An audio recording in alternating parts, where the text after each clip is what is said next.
سہاوا میں ریسکیو 112 کی بلڈنگ کا افتتاح بالآخر کر دیا گیا۔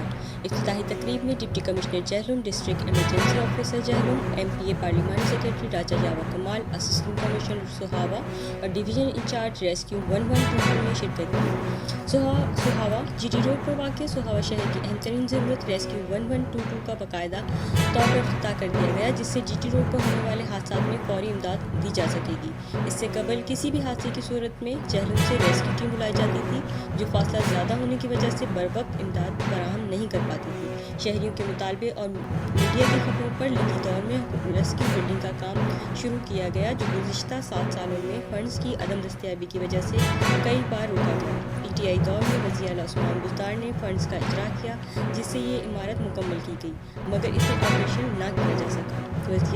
وزیر اعلیٰ پرویز الہی نے منصب سنبھالتے ہی پورے پنجاب میں ریسکیو کا دائرہ کار بڑھانے کے احکامات کیے اور نامکمل منصوبوں کو مکمل کرنے کی منظوری دی، جس کے تحت سہاوا کا دیرینہ مسئلہ ریسکیو کو فعال کر دیا گیا۔ ریسکیو سینٹر سہاوا میں 2 ایمبولینس اور 25 اہلکار تعینات کیے گئے ہیں، جبکہ فائر بریگیڈ کی فراہمی کے لیے بھی کوششیں جاری ہیں۔